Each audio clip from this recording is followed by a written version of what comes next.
Sa isang bansang puno ng ingay ng politika at kontrobersya, sino ang nagsasabi ng totoo? Sino ang nasa panig ng bayan? Welcome to Bayang Pinas, ang news channel na hindi takot maglatag ng katotohanan. Dito, pinag-uusapan natin ang mga isyong may kinalaman sa kinabukasan mo, politika, pamahalaan at ang tunay na kalagayan ng ating bansa. Hindi kami bayad, hindi kami bulag. Sa Bayang Pinas, ang boses ng mamamayan ang tunay na headline. Kaya kung sawang-sawa ka na sa mga baluktot na impormasyon at scripted na kwento, dito ka na. Dito sa Bayang Pinas, tayo ang bantay at boses ng bayan. Kung gusto mong manatiling mulat at informed, don't forget to like, share, and most importantly, subscribe dahil sa panahon ngayon, ang kaalaman ay kapangyarihan. Ito ang Bayang Pinas, balitang totoo, pusong makabayan para sa sambayanang Pilipino. Tara na't alamin ang tunay na balita. Under our custody, and therefore he is in contempt in the Senate. Pag iniwan namin sa inyo, sabi ko, ibig sabihin niyan para namin pinawalan. Correct, Kaya Mr. hindi President. ako pumayag. Correct. So Correct. what I did was I asked the Sergeant at Arms to bring Mr. Hernandez to the PNP Custodial Center, and that is where he is now. Still under the care of the OSAA. Mr. President, is there a possibility that we can commit him back here in the Senate? Of course, during the he's still under custody of the Senate, and therefore Let him be jailed here, Mr. President. indirects. We had to give in to the request of the Speaker that he be not returned here as. Yeah, but Mr. President, I think... Bakit ka susunod sa speaker? Gago! Bakit?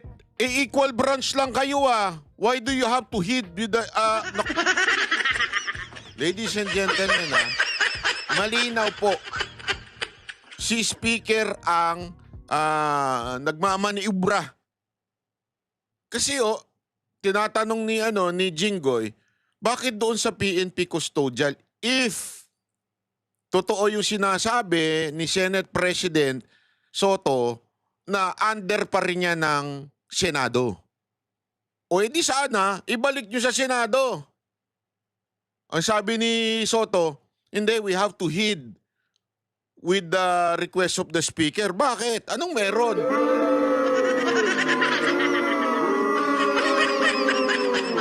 Utu-utu ka na ba ngayon? Sunod-sunuran ka na lang ba ngayon sa Speaker?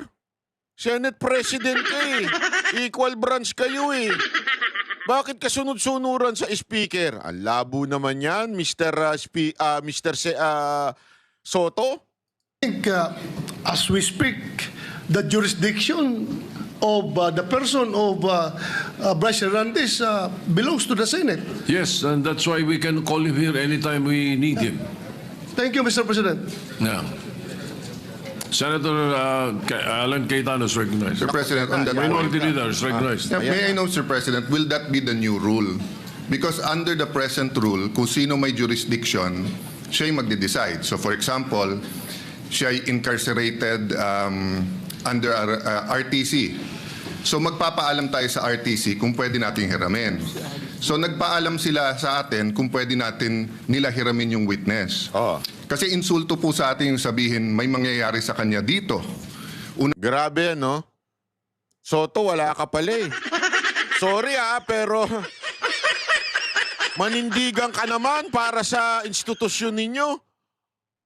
Huwag mong hayaan na nagdidesisyon si Speaker. Dalhin nyo dyan.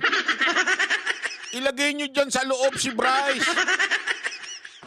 Sila yun ang hiram eh. Yun ang sinasabi ni Senator Cayetano eh. Nang una po, 24 tayo na lahat independent. Sinabi na rin po ng Senate President na ginagalang natin na independent ang Senate. Never naman po nagkaroon ng problema dito. ZTE, Pangulo pa.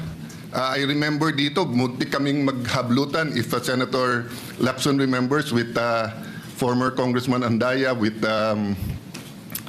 our other witnesses, with Secretary Neri. Di ba, parang may PSG pa atang pumasok, whatever, no? But we were able to handle it well and come to a conclusion. My point, Mr. President, is this. What if the reverse happens now? What if we borrow a witness from the House papayag, is that the new rule now? Na PNP custodial na, or makikiusap tayo pabalik sa House? Because I don't think we should change rules without doing it either in caucus as a group. Wala pala kayo eh. Tuta pala kayo ng ano eh. Oh. Senate President, tuta pala kayo ni Romualdez eh. Magsara na lang kayo.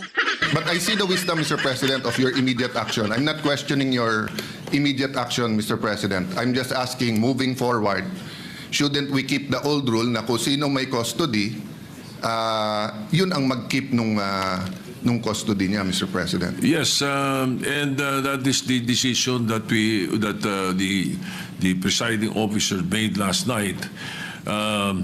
Indeed, you are right. He is in our custody.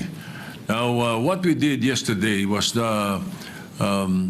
what we call parliamentary courtesy in accepting the proposal that he be not returned here but still under the care of the Senate. Now, in the issue of, let's say, keeping it here, or the previous tradition that the Senate may cite in contempt anyone and keep him here. We have also placed a witness to Muntinlupa, if you will recall. Yes. We also even sent somebody to the Pasay City Jail.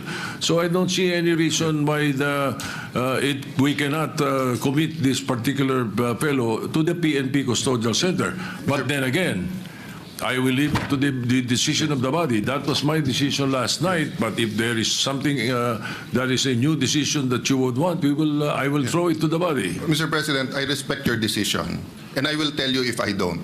I have always been honest and told you what I thought. No? And I do agree that certain decisions have to be made right away by the Senate President at that point. And you do not want a constitutional crisis or ayaw natin mag-agawan ng witness sa gitna ng and it. Ayun na eh, no? Kakaiba rin to si Senator Cayetano eh. Sinabi na niya na, alam mo, naintindihan naman kita eh, ayaw natin magkaroon ng constitutional crisis. Kasi alam niya, napapalagan talaga ni si Speaker Martin Romualdez, itong pagiging desisyon ng Senado. Kaya nag-give way na itong si Soto. Ay, ang problema dyan, ladies and gentlemen, medyo sablay po yun. Sablay yun sa tingin ko. Kasi unang-una, hindi naman po ito witness na pareho. Di ba? I mean, nasa inyo na eh. Pinahiram nyo lang. Pwede bang ipahiram nyo tapos ibabalik sa inyo pero ibabalik sa iba muna? Diyan lang muna yan. Huwag nyo nang ibalik sa inyo. Pinahiram nyo eh. Dapat ibalik sa inyo. Common sense naman yun. Soto? And perception is important. Kung nakipag-agawan po kayo o tayo kagabi, it would appear na baka may katotohanan yung sinabi about senators, kaya pinipilit natin dito. The problem is, meron din kasi perception tuloy that by not having him back here, baka nga totoong ini-impluensya natin. But from my point of view, from my limited point of view at this point in time, when he was here, no one was talking to him from the Senate panel. But according to Senator Marcoleta, he got information that the witness was being asked to single out senators there. So only God knows if Senator Jinggoy is the good one or the better one. Only God knows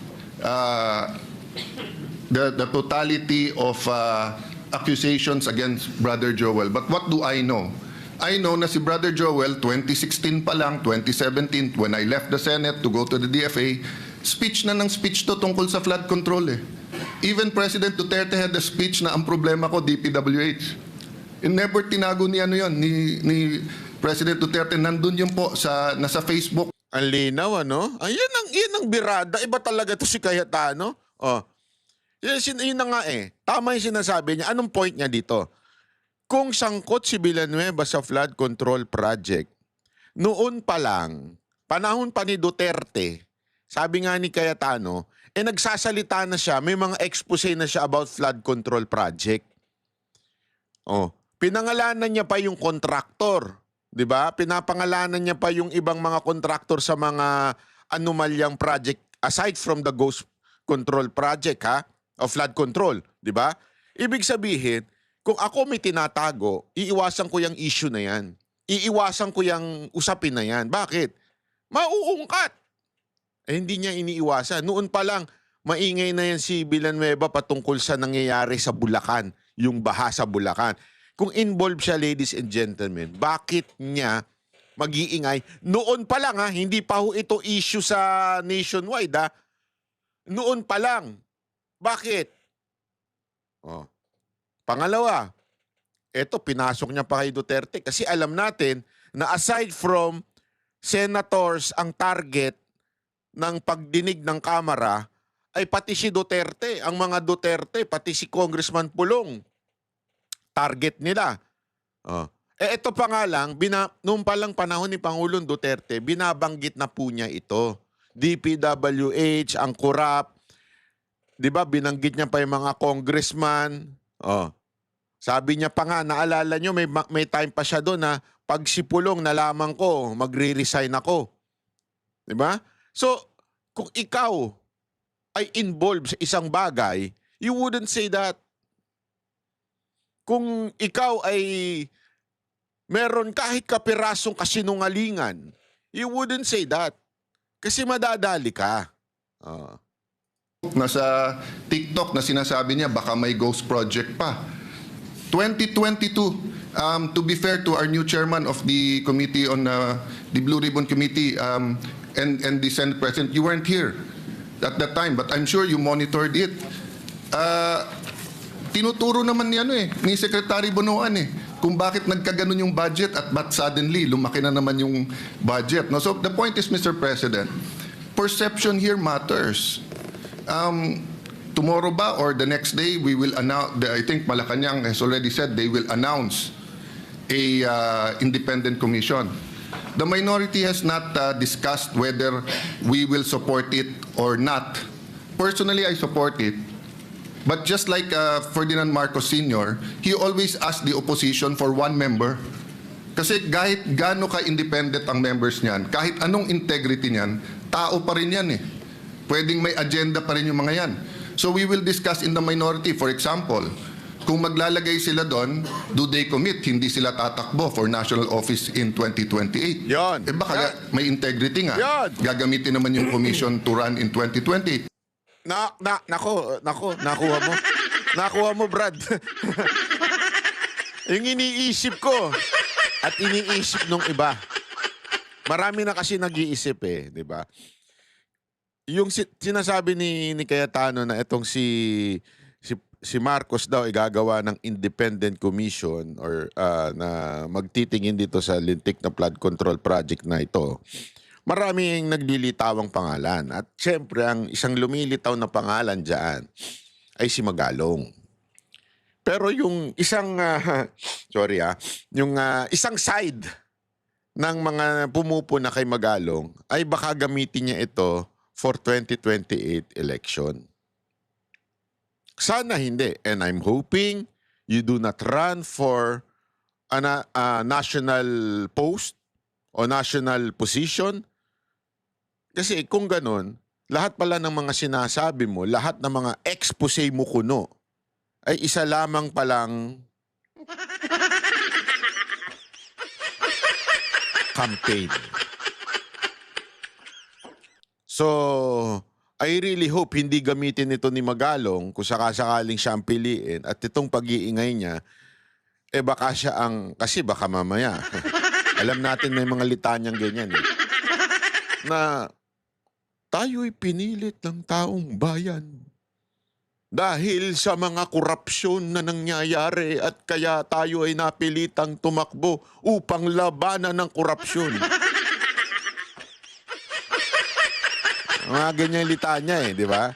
Sana hindi. Sana hindi tumakbong national sa 2028 si Magalong. At this time, okay? Actually, ako bet ko siya sana na tumakbo sa national. Actually, dati bet ko yan na tumakbong for national. Kaya lang, yung purity nung kanyang advocacy for corruption, mababahiran di ba? Yung purity na ako ay anti-corrupt, mababahiran yun pag siya tumakbo. sana lang, not this time, itong 2028. Siguro sa susunod pwede. Pero ngayon, since ikaw na yung parang nagli-lead dito kuno sa mga malilinis na mayor. Kasi yun yung ano niya local government. Ako, stick with it.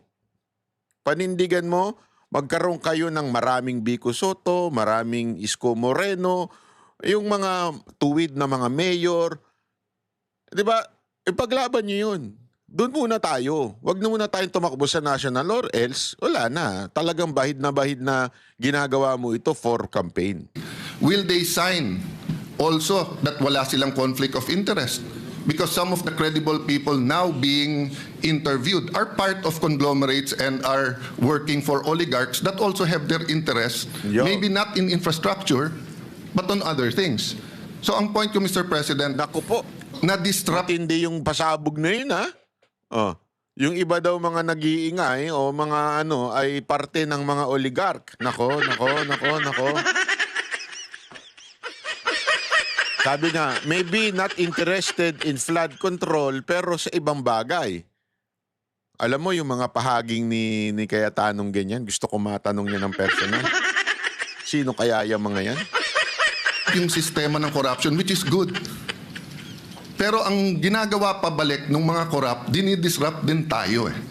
Dinidisrupt din yung mga nag-imbestiga. That's why yesterday, I'm happy we have a consensus, the majority and minority, that we should continue our hearings. Iba yung sa House. I mean, wala tayong pakialam doon. If we agree with it or not, nasa sa kanila yon. Kung nag-iimbento sila o totoo sinasabi nila, yan ang sistema eh. Democracy is messy. Tayo po dito, respetuhin din nila. Kung may problema sa miyembro natin, 24 naman po tayo. We call out each other and we find a way to still have coffee or merienda together in the lounge. Sometimes not for 1 week because we're upset at each other. But that's the system, Mr. President. So again, Mr. President, I support, I acknowledge your right and the wisdom of deciding that last night. But personally, I don't know my companions in the minority. Personally, labanan ngayon ng perception eh. Tutuloy ba yung mga hearings? Sino ba ipapatawag? Kakampihan ba natin mga senador? Porque kapwa senador yon. Pwede ba magsalita yung iba? Kasi dati siyang DPWH. Kasi dati siyang speaker. Dati siyang all of this will be there, Mr. President. No? If only we could have the speeches of Senator Lacson in like yesterday in such an orderly manner. But hindi po ganun pagka pag nandyan na yung mga witnesses eh. Ang katotohanan po nun, kung 10 yung witness, unless we have 1 witness at a time, pero kung 10 ang witness, 10 ang senador, you cannot stop any senator kung sino tatanungin niya doon, Mr. President, di ba? So yun po ang problema lang, that since this involves high-ranking people and the PNP is not under the Senate, it creates another perception who controls who. But thank you for informing us that TUSAA is there and they're looking at that. No? But Alam mo, para tuloy na confirm talaga eh kung bakit pinalitan si Chis Escudero, no?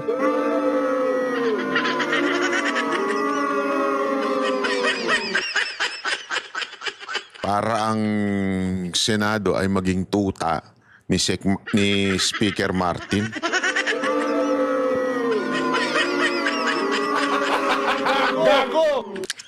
Kaya pag pinayagan ito, Mr. President, sa akin lang po, kung babaguhin yung rule, so I acknowledge you're not changing the rule. You made the decision and is throwing it back. But kung babaguhin yung rule, I think we have to discuss it thoroughly. Because nga, masyadong mabigat yung accusation nung DE ba? Assistant DE na takot siya dito or whatever. Kasi Mr. President, ang dami na natin naging witness dito kung sino-sino inaccuse kapwa senador eh. Never naman. I think when I was Blue Ribbon Chair, I just remember si Jun Losada natulog pa sa couch sa opisina ko. Sa baba, I think I only visited one witness once. Otherwise, hindi eh. So, anyway, Mr. President, thank you for your patience in hearing us out. But may I defer to the chairperson now of the committee. Yes, before Senator Ping Lacson is recognized. Thank you, before Mr. President. With all due respect to the distinguished minority leader, There's what we call legal custody and physical custody. Lawyers know this, Mr. President. As long as the Senate retains the legal custody over the person of Bryce Hernandez, the physical custody is of no moment, Mr. President. Whenever we need him, we'll just direct the PNP Custodial Center to deliver him here. And if the House of Representatives will be needing him, they will have to ask our permission. They cannot go direct to the PNP and tell them to bring the person of Bryce Hernandez to the House of Representatives. And this is not a new rule, Mr. President. We have committed Alvin Balag to the Pasay City Jail. We have committed persons cited in contempt by the Senate in other detention centers. We're not changing the rules, Mr. President. So that's my manifestation, Mr. President. Yeah. Minority Leader, go ahead. Tama po si Senator Lacson na may legal at physical custody. Pero it's always the committee and the Senate who decides the physical custody. So in the case na sinabi yung Pasay City Jail, it was the decision of Senator Dick Gordon and the committee na doon ilagay. In fact, ayaw nila eh. Yung mga kinulong doon, gusto nga dito. Eto, no? Halatang-halata, nagkakampihan na si Lacson tsaka si Soto eh. Wala pala yung tikas nyo. Wala pala. Ang tatapang ninyo. Tatapang ninyo. Pero si Romualdez lang pala katapat nyo. Hindi kayo dapat maging national leader. Takot kayo kay Romualdez. In this case, it is the witness, Assistant DE, saying, wag niyo akong dalhin doon, tapos siya yung nasunod. So the issue here is not only the physical and the legal custody. The issue also is the integrity of the Senate, the perception that if we don't have him here, de lahat na lang ng witnesses sasabihin, wag tayo doon. Paano kung wala rin silang tiwala sa PNP? Wag sa PNP, lilipat natin sa NBI.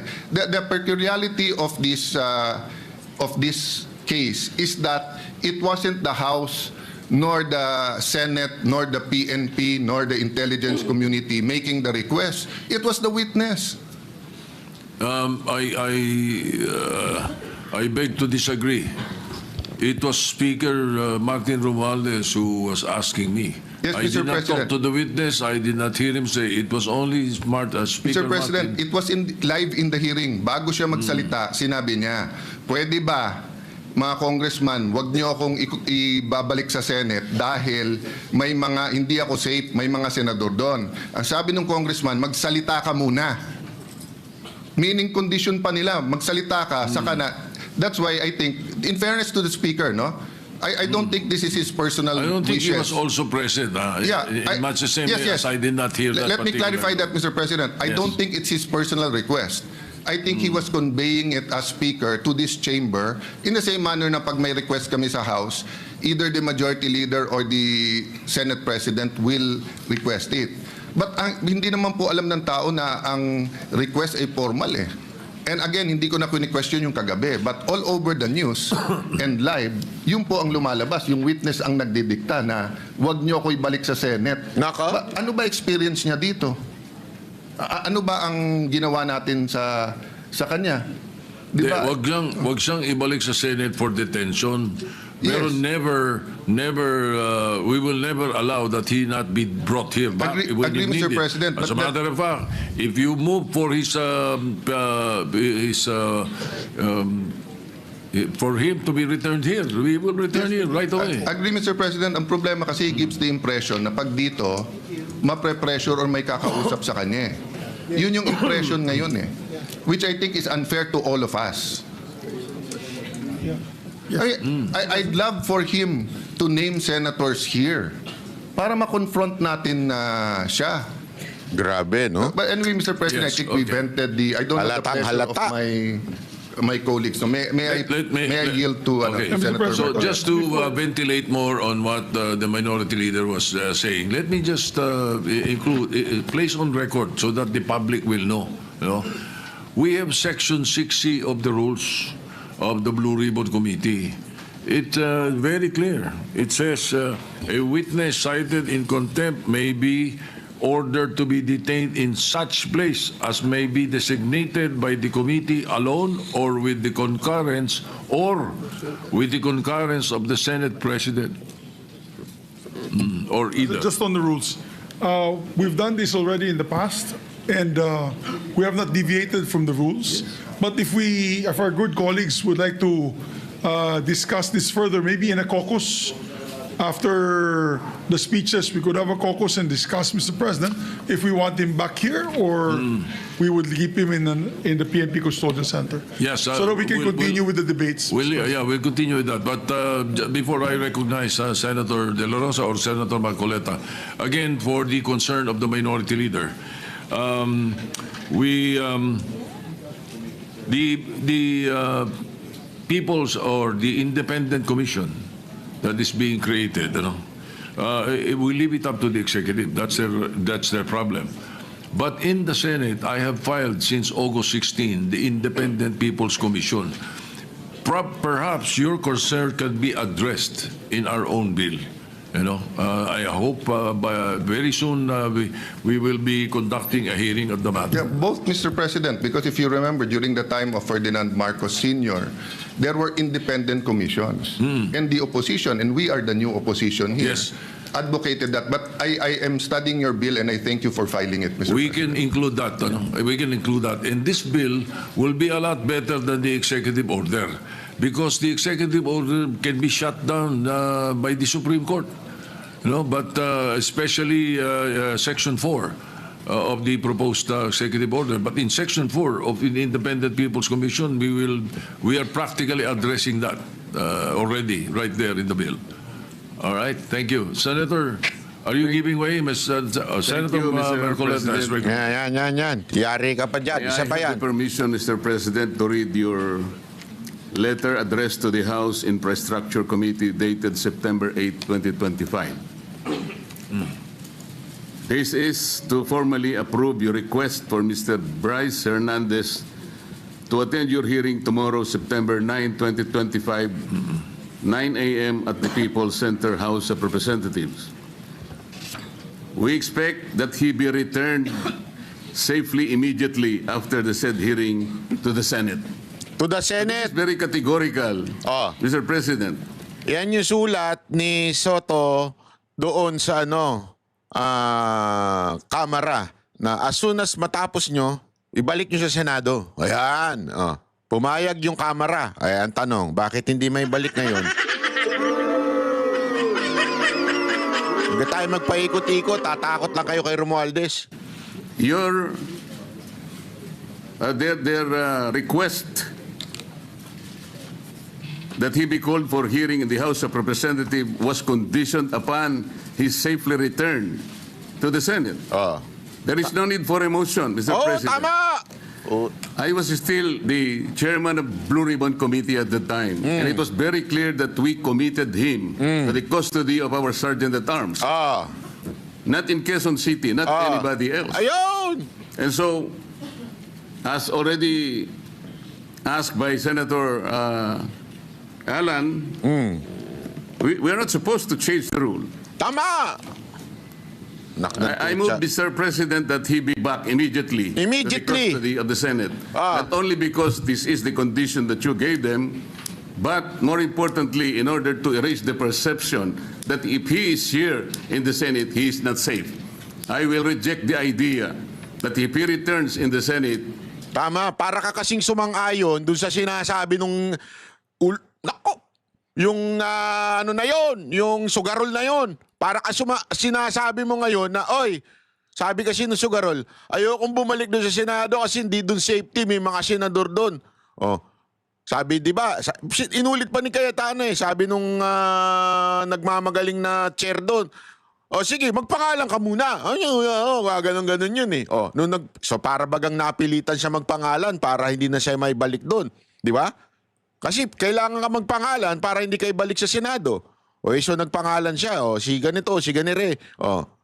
Tapos ngayon, hindi nyo pababalikin. Hindi para nyo sinabi na totoo yung akusasyon niya na hindi sa safety sa Senado. Bakit? May terorista ba dyan? May papatay ba sa kanya sa loob ng Senado? Ayoko nang pumunta dyan. Ay, ayoko talaga. Dapat tama si Marcoleta eh. Asisira yung perception na safety. Oh. Manganganib ang buhay niya. It is as if that we're giving credence to his statement, Yon. which I believe is not true. Correct. Mr. President. Yan Mr. eh. Majority Leader. Yes, Mr. President, with due respect to our colleague, Senator Marcoleta, there was an intervention. Actually, he was supposed to come back to the Senate. Oh, sinong But the Speaker intervention? of the House had intervened and asked if he can be kept in the House, which you did not agree. The Speaker intervene. Oh. Tapos ang usapan. Oh. Tapos ang usapan. Gago! Hindi ako nagsabi, ha? Hindi ako nagsabi. Ito, ayan na, with due respect, sabi niya, nagkaroon ng intervention. Oh. So, as already asked by Senator Alan, we are not supposed to change the rule. I move, Mr. President, that he be back immediately to Immediately. the custody of the Senate. Not only because this is the condition that you gave them, but more importantly, in order to erase the perception that if he is here